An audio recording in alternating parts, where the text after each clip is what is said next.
सत्संग जी, प्यार से कहिए धन निरंकार जी। आज का टॉपिक, हर श्वास में हो सिमरन तेरा, यूं बीत जाए जीवन मेरा। सत्संगत जी, देखिए, जब भी भगत को जीवन में कुछ मांगने का अवसर प्राप्त होता है, कि जैसे पुरातन काल में वो व्यक्ति जो है तपस्या करा करते थे, हजारों साल तपस्या करते थे। कोई कितनी तपस्या करता था, कोई कैसा यत्न करता था, कोई प्रयत्न करता था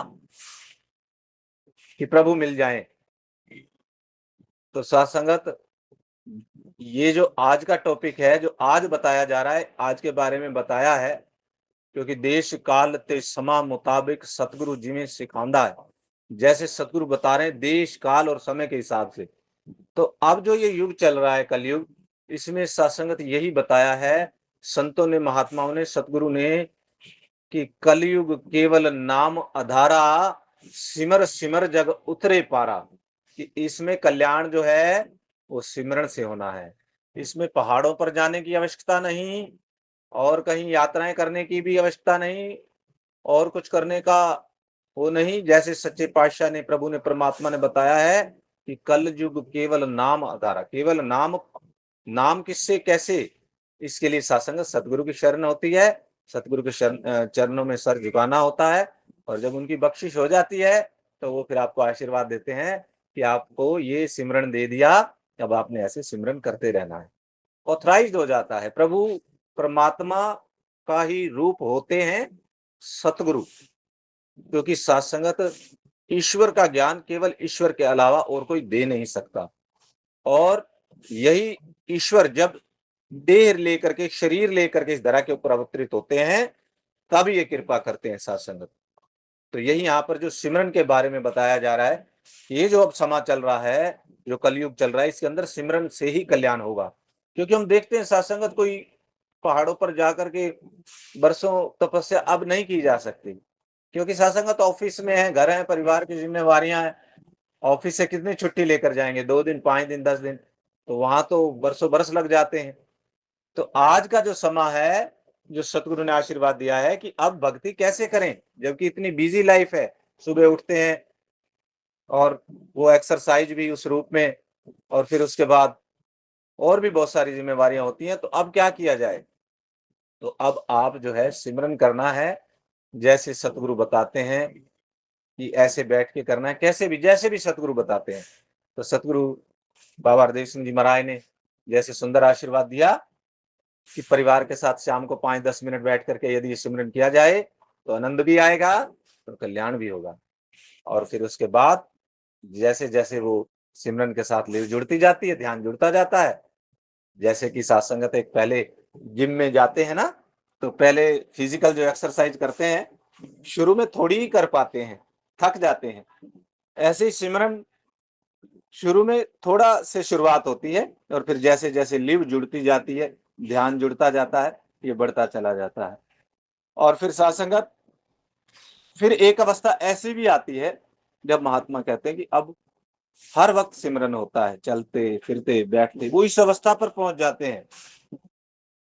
अभ्यास के द्वारा इस अवस्था पर पहुंच जाते हैं कि वो जो अपने दैनिक कार्य कर रहे होते हैं, उस वक्त भी उनका लिव प्रभु परमात्मा से जुड़ी होती है, और वो निर्भय हो जाते हैं। उनको कोई भय नहीं रहता, कोई चिंता नहीं रहती, कोई फिक्र नहीं रहती, क्योंकि कनेक्टिविटी इस विशाल प्रभु परमात्मा के साथ जुड़ी होती है।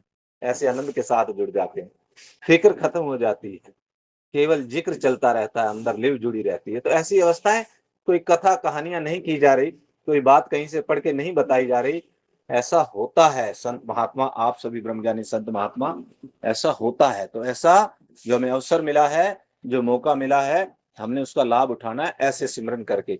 जीवन में अनेकों समस्याएं हैं, और कुछ समस्याएं तो ऐसी हैं जिनका लगता है कि कैसे करेंगे, क्या होगा, क्या। तो आप करके देखिए, जब हम सिमरन करेंगे तो वो समस्याएं छोटी होने लगेंगी, और धीरे धीरे जैसे हमारे मन में प्रभु के प्रति विश्वास मजबूत होता जाएगा कि इन समस्याओं का हल मैंने नहीं करना है, ये समस्याएं मेरी भी नहीं है, करण करावन। जब सिमरन लिव जुड़ी होती है तो ये सत्य ज्ञान का अंदर से ये रोशनी प्रकट होती है कि जो तू सोच रहा है कि मैं शरीर हूं, मैं नहीं करूंगा तो क्या होगा, करने वाला तो कोई और है। वो जो और है, उसी की ओर ये ध्यान है, उसी का सिमरन करना है।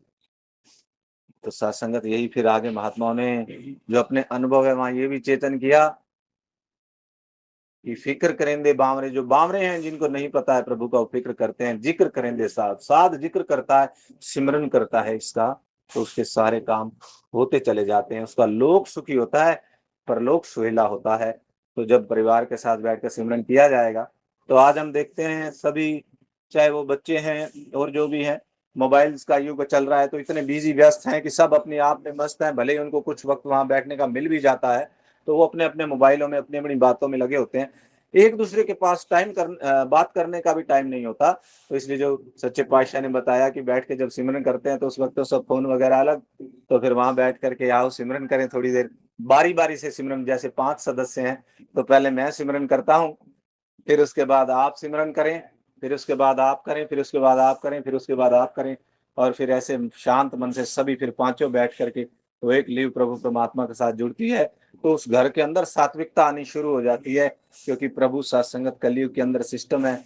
कलयुग केवल नामधारा, तो वहां पर प्रभु का वासा हो जाता है। उस घर से दुख दूर हो जाते हैं, पीड़ाएं दूर हो जाती हैं, और कठिनाइयां दूर हो जाती हैं, प्यार बस जाता है। जिस घर में प्रभु परमात्मा का सिमरन होता है, ध्यान होता है, तो आप सत्संगत कृपा करो, ये अवस्था बन जाए कि जो ये हर सांस है इसका मूल पड़ जाए, हर सांस में हो सिमरन तेरा, यूं बीत जाए जीवन मेरा। ऐसी अवस्था हमने कोशिश करनी है। हमने खाली विचार बोल दिया है, सुन लिया नहीं, हमने प्रयास करना है, अपने आप को खुश करना, सुखी करना है, अपने जीवन का मूल्य डालना है। धन्यकार जी।